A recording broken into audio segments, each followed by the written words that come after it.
प्रदर्शन शुरू हो गया है। अस्पताल के डॉक्टर प्रदर्शन कर रहे हैं। दिल्ली के रेजिडेंट डॉक्टरों ने हड़ताल का ऐलान किया। दिल्ली में बड़े सरकारी अस्पतालों में सेवाएं बंद रहेंगी। रेजिडेंट डॉक्टरों के देशव्यापी संगठन federation of all India resident doctors association देश के सभी सरकारी अस्पतालों के रेजिडेंट डॉक्टर एसोसिएशन से हड़ताल का ऐलान कर दिया है। दिल्ली समेत देश के सभी सरकारी अस्पतालों में ओपीडी, सर्जरी और लैब रेजिडेंट डॉक्टरों के द्वारा ही प्रमुख रूप से कामकाज देखा जाता है। ऐसे में रेजिडेंट डॉक्टरों की हड़ताल से स्वास्थ्य सेवाओं का प्रभावित होना तय है।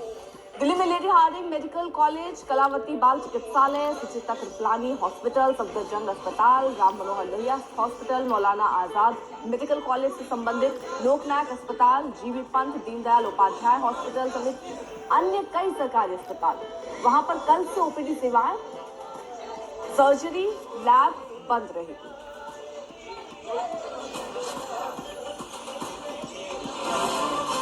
ऋतिक मंडल हमारे साथ हमारे सहयोगी इस वक्त जुड़ चुके हैं। ऋतिक, वहां बंगाल में भी हम देख रहे हैं किस तरह प्रदर्शन हो रहा है, सड़क में दिख रहा है। कोलकाता में दरिंदगी के मामले में ताजा अपडेट भी आपको दे दें। आजकर अस्पताल के 3 डॉक्टरों को कोलकाता पुलिस ने तलब किया है। इनमें पूछताछ होगी। 11 बजे इनको कोलकाता पुलिस हेडक्वार्टर तलब किया जाएगा। तलब किए गए लोगों में आगे हिंडनबर्ग रिपोर्ट का मामला अब गर्म होता दिख रहा है। सेबी चीफ माधवी बुच ने हिंडनबर्ग रिपोर्ट में अपने ऊपर लगाए गए आरोपों पर जो सफाई दी, उसके जवाब में रिसर्च कंपनी हिंडनबर्ग ने पलटवार किया। हिंडनबर्ग का कहना है कि बुच की प्रतिक्रिया विनोद अडानी द्वारा कथित तौर पर निकाले गए धन के साथ साथ एक अस्पष्ट बरमूडा मॉरिशस फंड संरचना में उनके निवेश की सार्वजनिक रूप से पुष्टि करती है। उन्होंने ये भी पुष्टि की कि ये फंड उनके पति के बचपन के दोस्त द्वारा चलाया जाता था, जो उस समय अडानी के निदेशक थे। हिंडनबर्ग का कहना है कि बुच के बयान में ये भी दावा किया गया कि उनके द्वारा स्थापित की गई 2 परामर्श कंपनियां, जिनमें वर्तमान में सक्रिय हैं। आपको बता दें कि अमेरिकी कंपनी हिंडनबर्ग ने security exchange board of India यानी सेबी की चेयरपर्सन पर गंभीर आरोप लगाए। हिंडनबर्ग ने अपने रिपोर्ट में दावा किया कि माधवी बुच अपने पति धवल बुच को अडानी ग्रुप से जुड़ी ऑफशोर कंपनी में हिस्सेदारी है और बुच ने इन आरोपों को निराधार और चरित्र हनन का प्रयास बताया था। लेकिन अब एक बार फिर से पलटवार भी हिंडनबर्ग की तरफ से किया गया और भी चीजें यहाँ पर साफ की जा रही हैं। ये कहा जा रहा है कि जांच सेबी को फंडों से सेबी चेयरपर्सन का निवेश था। सेबी चेयरपर्सन के हितों के टकराव का ये साफ मामला नजर आता है। तो हिंडनबर्ग ने अब सवाल उठाते हैं। अगोरा में मार्च 2024 तक माधवी का हिस्सा था, ये क्लेम भी हिंडनबर्ग ने किया है। सेबी चेयरपर्सन पति के नाम पर कारोबार कर रही थी, ये भी दलील इसमें दी गई है। हिंडनबर्ग की ताजा रिपोर्ट पर देश की सियासत में जुबानी जंग शुरू हो चुकी है। लोकसभा में नेता प्रतिपक्ष राहुल गांधी ने आरोप लगाया कि सेबी की शुचिता प्रभावित हुई है। सरकार से जेपीसी जांच की मांग भी की गई है। तो अब राहुल गांधी ने सीधे तौर पर सरकार से भी पूछा कि अगर ऐसा हो रहा है तो इसके लिए जिम्मेदार कौन है।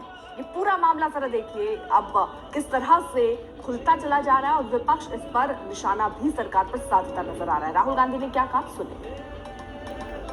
Imagine you're watching a cricket match, international cricket match, between India and Australia. And every single person who's watching the match and those playing the match know that the umpire is compromised.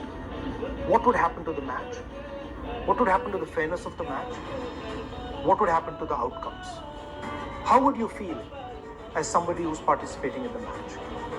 This is exactly what is happening in the Indian stock market. The first, why is Chairperson Madhavi Buch not resigned?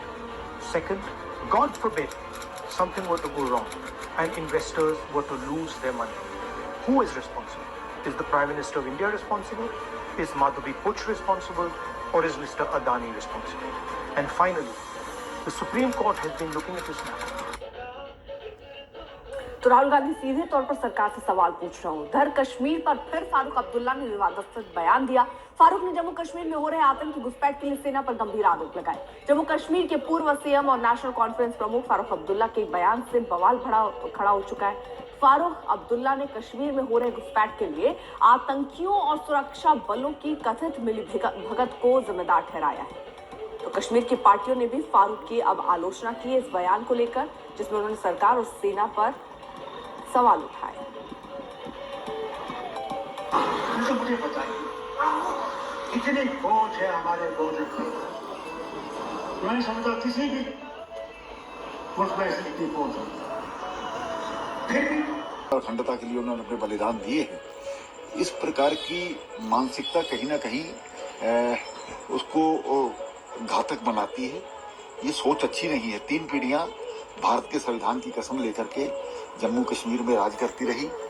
ये आज से नहीं शुरू हुआ जो उनकी सोच है, ये फारूक अब्दुल्ला के समय ये अपने शेख अब्दुल्ला के समय से थी, जब उन्होंने कबायलियों को भी समर्थन एक तरह से किया था। फिलहाल वक्त एक छोटे से ब्रेक का हो चला है, आप देखते रहिए आज तक। प्रधानमंत्री मोदी ने देश के किसानों को 61 फसलों की 109 किस्मों का तोहफा दिया है।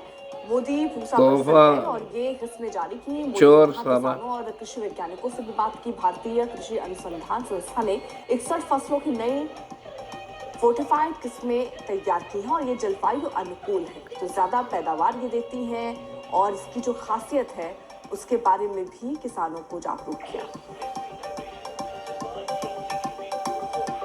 फिलहाल रुकेंगे कुछ पलों के लिए, जल्द होंगे हाजिर, आप देखते रहिए आज तक। विदेशी कंपनियों के साथ क्यों खड़े हैं?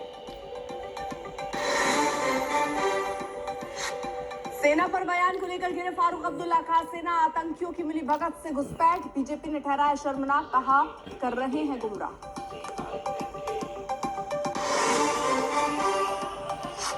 कोलकाता में लेडी डॉक्टर से रेप मर्डर केस में विरोध प्रदर्शन, हड़ताल से मरीजों के रिश्तेदारों का हंगामा, बीजेपी की सीबीआई जांच की मांग।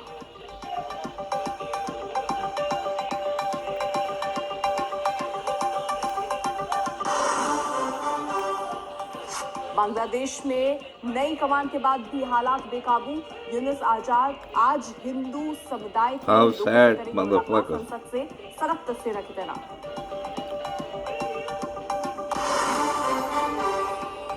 बिहार के जहानाबाद मंदिर भगदड़ से 7 की मौत, सोमवारी पूजा के दौरान बेकाबू भीड़ से हादसा, विपक्ष की मुआवजे की मांग, सीएम ने जताया शोक।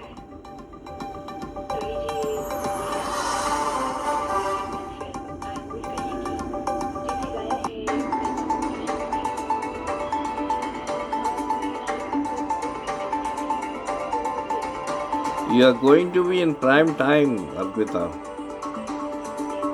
and that is the evening prime time as well. नमस्कार, आज तक देख रहे हैं आप, साथ आपके मैं हूं अर्पिता। इस वक्त की बड़ी खबर के साथ इस हिस्से की शुरुआत बिहार के जहानाबाद से। बड़ी खबर, जहां एक बड़ा हादसा हुआ है, वहां बाबा सिद्धनाथ मंदिर में भगदड़ में 7 श्रद्धालुओं की मौत हुई, वहीं कई जख्मी बताए जा रहे हैं। जानकारी के मुताबिक चौथे सोमवार के दिन दर्शन के लिए भारी भीड़ उमड़ी, उसी दौरान अफरा तफरी मच गई। इस हादसे में अब तक 7 लोगों की मौत की पुष्टि हुई है।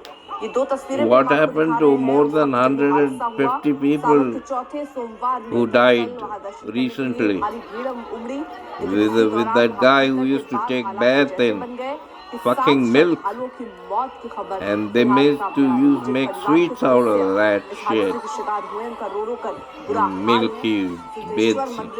What a disgusting motherfucker. He should be shot in the street. Piece of shit. देखिए, जो दुर्घटना दुर्भाग्यपूर्ण है,